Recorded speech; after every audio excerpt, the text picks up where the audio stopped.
Hello students, मेरे channel में आप सभी का हार्दिक स्वागत है। आज हम कक्षा 12 हिस्ट्री चैप्टर नंबर 2 राजा, किसान और नगर लगभग 600 ईस्वी पूर्व से 600 ईस्वी का जो समय रहा, इस समय के अंतर्गत आरंभिक राज्य और अर्थव्यवस्थाओं के बारे में जानकारी प्राप्त करेंगे। तो चलिए हम अपने चैप्टर को शुरू करते हैं।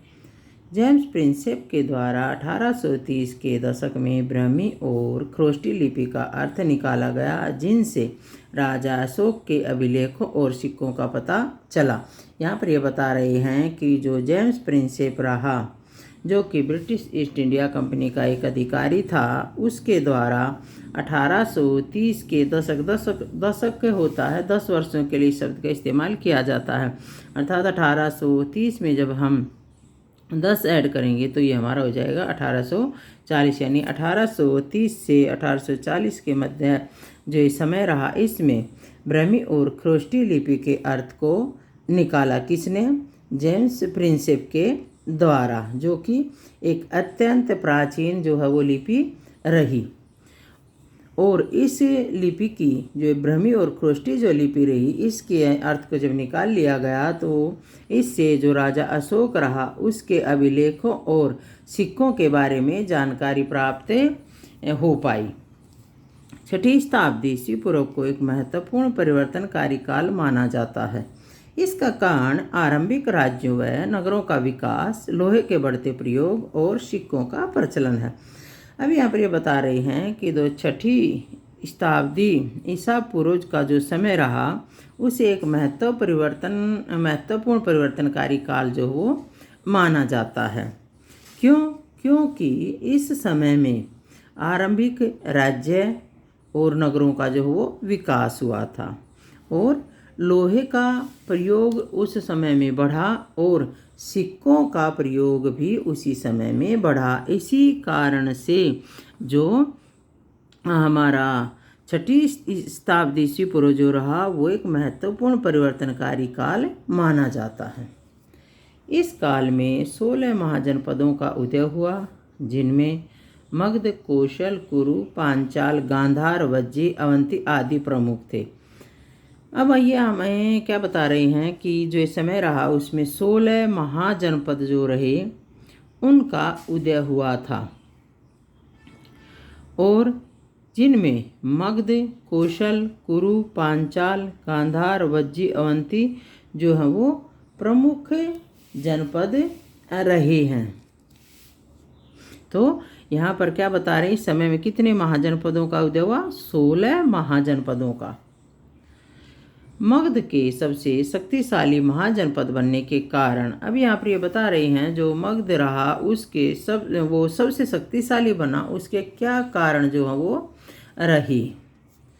प्रथम रहा कि वहाँ की जो भूमि थी वो उपजाऊ थी। जो अगला कारण रहा वो था कि जंगलों में हाथियों की उपलब्धता, यानी जो वहाँ के वन जो होते थे, उनमें हाथी जो वो प्रचुर मात्रा में मिल जाते थे। लोहे की खदान, वहाँ पर लोहे की खदान जो है वो भी मौजूद थी। नदियों और यातायात, नदियों द्वारा भी वहाँ पर यातायात के साधन प्रयोग में लिए जाते थे और वहाँ के जो शासक थे योग्य और महत्वाकांक्षी थे और वहाँ की जो राजधानियाँ थी वो सुरक्षित थे। ये सभी जो कारण रहे वो मगध साम्राज्य के शक्तिशाली महाजनपद बनने के कारण रहे। यहाँ पर ये क्वेश्चन भी बनता है कि जो मगध है वो एक सबसे शक्तिशाली महाजनपद बना, उसके कारण बताइए। तो ये सभी वहाँ पर हमें लिख देने हैं। बौद्ध ग्रंथों के अनुसार अशोक सर्वाधिक प्रसिद्ध शासक था। जो बौद्ध ग्रंथ हैं उनमें बताया गया है कि अशोक जो था वो सबसे प्रसिद्ध शक्तिशाली शासक रहा है। चंद्रगुप्त मौर्य वंश का संस्थापक था। मौर्य साम्राज्य भारत का पहला साम्राज्य रहा। यहाँ पर ये बता रहे हैं कि जो मौर्य वंश जो रहा, उसका जो संस्थापक था वो चंद्रगुप्त मौर्य था और जो मौर्य साम्राज्य रहा वो भारत का पहला साम्राज्य रहा।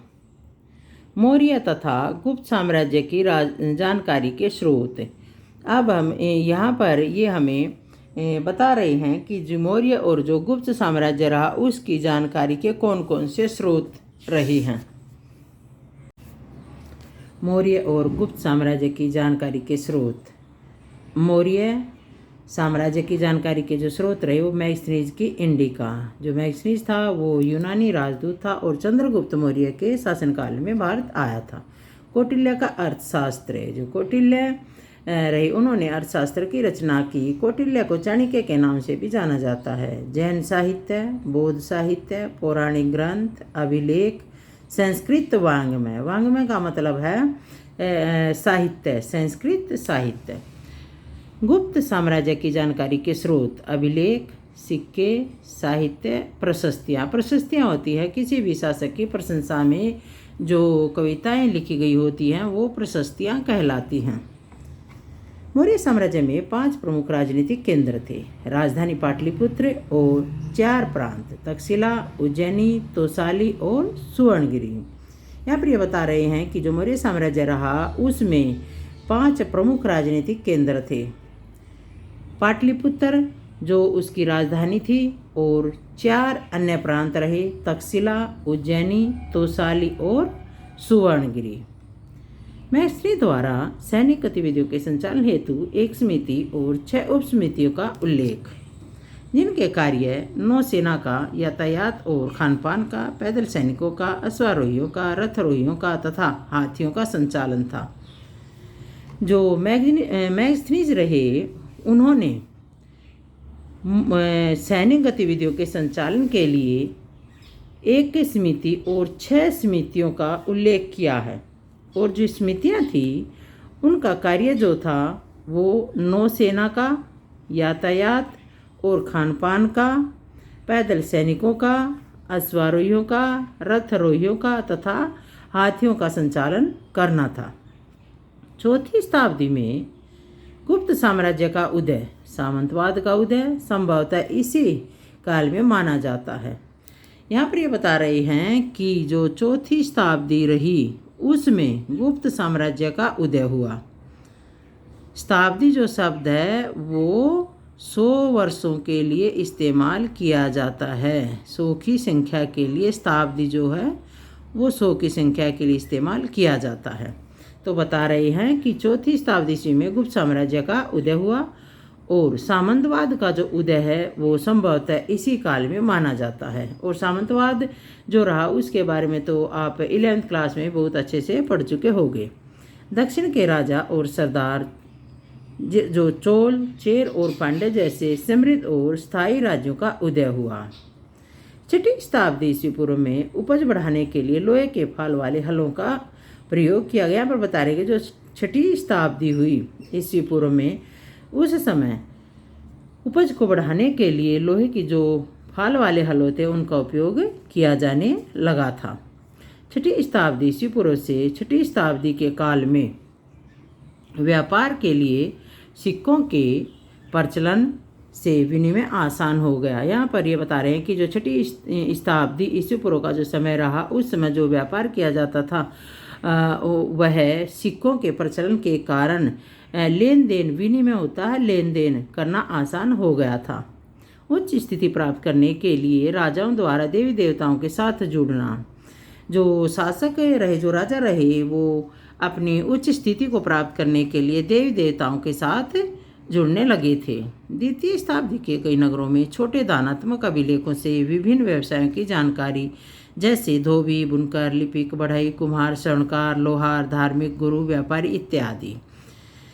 यहाँ पर ये बता रहे हैं कि जो 2वीं शताब्दी रही उसमें जो कई नगर थे उनसे छोटे दानात्मक जो अभिलेख मिले हैं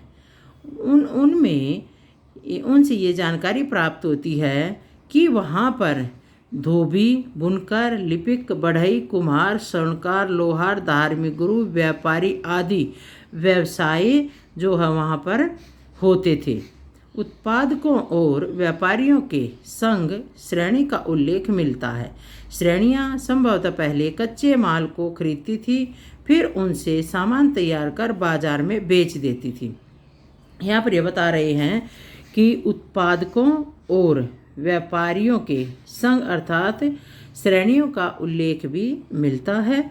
जो श्रेणियां हैं वो संभवतः कच्चे माल को खरीदती थी और फिर उनसे सामान जो हो तैयार करके बाजार में बेच देती थी। 6वीं शताब्दी ईसा पूर्व से उपमहाद्वीप में नदी मार्गों और भूमार्गों का जाल कई दिशाओं में फैला। अरब सागर से उत्तर अफ्रीका, पश्चिम एशिया तक और बंगाल की खाड़ी से चीन और दक्षिण पूर्व एशिया तक। जो 6वीं शताब्दी ईसा पूर्व का जो समय रहा, उस समय में भारतीय उपमहाद्वीप में उत्तरी अफ्रीका, पश्चिम एशिया तक और बंगाल की खाड़ी से चीन और दक्षिण पूर्व एशिया तक नदी मार्गों और भूमार्गों का जाल बिछ गया था। गुप्त काल के अंतिम समय सिक्कों में कमी आर्थिक गिरावट की ओर इशारा करती है। जो गुप्त काल रहा उसका जो अंतिम समय रहा, उसमें जो सिक्के रहे उनमें कमी आई और उनकी कमी होने के कारण यहाँ आर्थिक गिरावट यानी अर्थव्यवस्था में गिरावट जो है वो देखने को मिलती है। अभिलेख साक्ष्य इतिहास के प्रमुख स्रोत अभिलेख शास्त्रियों द्वारा अभिलेखों के अध्ययन से बीते काल की भाषा, राजा का नाम, तिथि, संदेश आदि की महत्वपूर्ण जानकारी प्राप्त होती है। अभिलेख जो साक्ष्य हैं वो इतिहास की जानकारी के प्रमुख स्रोत हैं। जो अभिलेख शास्त्री हैं वो अभिलेखों के अध्ययन करने के पश्चात यह पता लगाते हैं कि बीते काल की क्या भाषा रही, क्या राजा के नाम रहे, कौन सी तिथि थी, क्या उस पर संदेश लिखे गए हैं, और इन सब की महत्वपूर्ण जानकारी वहीं से प्राप्त करते हैं। अभिलेख साक्ष्यों की सीमाएं यहाँ पर ये बता रहे हैं। जो अभिलेख जो साक्ष्य होते हैं उनकी सीमाएं होती हैं। अक्षरों का हल्के ढंग से उत्कीर्ण होना, अभिलेखों के टूट जाने से कुछ अक्षरों का लुप्त हो जाना, वास्तविक अर्थ न निकल पाना, भाषा समझ न आना, दैनिक प्रक्रियाओं व रोजमर्रा की जिंदगी के सुख दुख का उल्लेख अभिलेखों में न मिलना। ये बता रहे हैं कि जो अभिलेख साक्ष्य हैं उनमें जानकारी की जो साधन हैं, जो जानकारी प्राप्त होती है वो कुछ सीमाओं तक ही जानकारी प्राप्त हो पाती है। क्योंकि कई बार जो उन पर अक्षर जो होते हैं वो हल्के ढंग से उत्कीर्ण यानी उकेरे या खुदे हुए कई बार ऐसे मिलते हैं जो हल्के होते हैं, और कई बार जो अभिलेख हैं वो कुछ अक्षर उनमें से टूट जाने से विलुप्त मतलब समाप्त हो जाते हैं, और उसके कारण जब वो अक्षर टूट जाते हैं या वो सही तरीके से दिखाई नहीं देते हैं तो वास्तविक अर्थ को निकाल पाना और उसे भाषा का समझ में न आना तथा दैनिक प्रक्रियाओं में रोजमर्रा की जिंदगी के सुख दुख का उल्लेख इन अभिलेखों से नहीं मिल पाता है।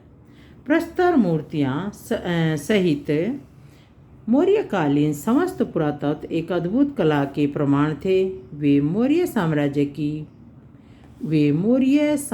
की पहचान माने जाते हैं। प्रस्तर मूर्तियाँ, प्रस्तर होता पत्थर, मूर्ति यानी पत्थर की मूर्तियों के समेत मौर्य काल में जो सभी प्राचीन वस्तुएं प्राप्त हुई हैं वो एक अद्भुत कला के प्रमाण वहाँ से मिले हैं जो मौर्य साम्राज्य की पहचान माने जाते हैं। कुषाण शासकों ने स्वयं को देवतुल्य प्रस्तुत किया। उन्होंने अपने नाम के आगे देवपुत्र उपाधि भी धारण की। संभवतः वे चीन के शासकों से प्रेरित थे जो स्वयं को सौरभपुत्र कहते थे। यहाँ पर यह बता रहे हैं कि कुषाण जो शासक थे उन्होंने स्वयं को देवतुल्य देवताओं के बराबर प्रस्तुत किया, अपने आप को वो बताते थे, और उन्होंने उनका जो नाम था उसके आगे देवपुत्र की उपाधि भी धारण की।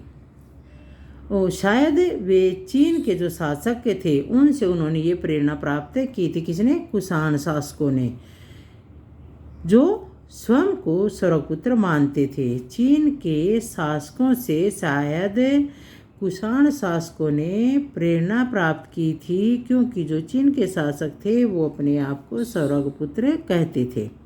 कुषाण शासकों के राजधर्म को जानने के सर्वोत्तम प्रमाण उनके सिक्के और मूर्तियाँ। जो कुषाण शासक रहे उनका जो राजधर्म रहा उसको जानने का सबसे जो सर्वोत्तम प्रमाण है वो उनके सिक्के और मूर्तियाँ हैं। जनपद का अर्थ एक ऐसा भूखंड है। यहाँ पर हमारा एक क्वेश्चन भी बनता है कि जनपद का अर्थ स्पष्ट कीजिए। तो यहाँ पर उत्तर होएगा एक ऐसा भूखंड है, यानी एक ऐसा भूखंड जहाँ कोई जन, लोग, कुल या जनजाति अपना पांव रखता है अथवा बस जाता है। और इस शब्द का प्रयोग प्राकृत व संस्कृत दोनों में ही इसका उपयोग किया गया है। लगभग 6वीं शताब्दी पूर्व से संस्कृत में धर्मशास्त्र नामक ग्रंथों की रचना शुरू हुई। इनसे शासक व समाज के अन्य वर्गों के लिए नियमों का निर्धारण किया गया। यहाँ पर ये बता रहे हैं कि जो 6वीं शताब्दी ईसा पूर्व में धर्मशास्त्र नामक ग्रंथों की रचना शुरू हुई जो कि संस्कृत में रहे और इनमें शासक व समाज के अन्य वर्गों के लिए नियमों का निर्धारण किया गया था। सरदार एक शक्तिशाली व्यक्ति होता था जिसका पद वंशानुगत भी हो सकता था। उसके अधीन क्षेत्र को सरदारी कहा जाता था। ये क्या बता रहे हैं यहाँ पर? ये बता रहे हैं कि जो सरदार है वो एक शक्तिशाली व्यक्ति होता था। व्यक्ति मतलब जो सरदार है वो यहाँ पर एक पद का नाम है और इस पद पर एक शक्तिशाली व्यक्ति होता था। और जो ये पद था सरदार का ये वंशानुगत भी हो सकता था, यानी पीढ़ी दर पीढ़ी भी हो सकता था। और उसके अधीन जो क्षेत्र होता था उसको क्या कहा जाता था? सरदारी कहा जाता था। प्रयाग प्रशस्ति, जिसे इलाहाबाद स्तंभ अभिलेख के नाम से भी जाना जाता है, की रचना संस्कृत में हरिसेन ने की, जो सम्राट समुद्रगुप्त के राजकवि थे। जो प्रयाग प्रशस्ति है उसकी जो रचना है वो समुद्रगुप्त के जो राजकवि हरिसेन हुए उन्होंने संस्कृत में की है, जो इलाहाबाद स्तंभ अभिलेख के नाम से भी जाना जाता है।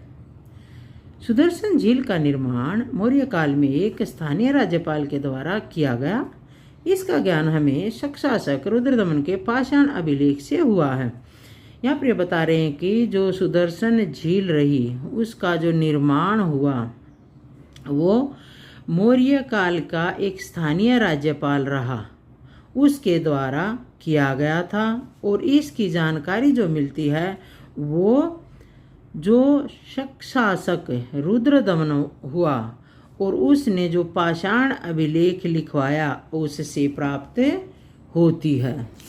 गृहपति घर का मुखिया होता था और घर में रहने वाली महिलाओं, बच्चों, नौकरों पर नियंत्रण करता था। पाली भाषा में इस शब्द का प्रयोग छोटे किसानों के लिए किया गया है। यहाँ पर ये बता रहे हैं कि जो गृहपति जो होता था वह घर के मुखिया को कहते थे और वह घर में रहने वाले सभी महिलाओं, बच्चों, नौकरों पर अपना नियंत्रण रखता था। और जो ये गृहपति शब्द है ये पाली भाषा में छोटे किसानों के लिए प्रयोग में किया गया है। मुद्रा शास्त्र सिक्कों का अध्ययन है। इसके साथ ही उन पर पाए जाने वाले चित्र, लिपि आदि तथा उनकी धातुओं का विश्लेषण भी इसके अंतर्गत आता है। यहाँ पर कह रहे हैं मुद्रा शास्त्र, ये क्वेश्चन भी बनता है, मुद्रा शास्त्र का अर्थ स्पष्ट कीजिए। तो यहाँ पर यह आएगा हमारा कि मुद्रा शास्त्र के अंतर्गत सिक्कों का अध्ययन होता है जिसमें उन पर बनाए गए चित्र, उन पर जो लिपि लिखी हुई होती है और वो किस धातु के बने हुए होते हैं उस सब की जानकारी जो है मुद्रा शास्त्र के अनुसार प्राप्त की जाती है।